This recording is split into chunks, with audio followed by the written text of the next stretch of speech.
What's the meaning of Barbuda?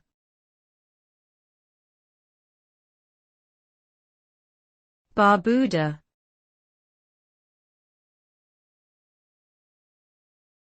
Barbuda.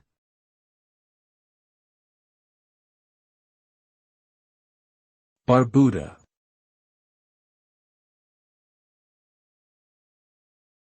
Barbuda.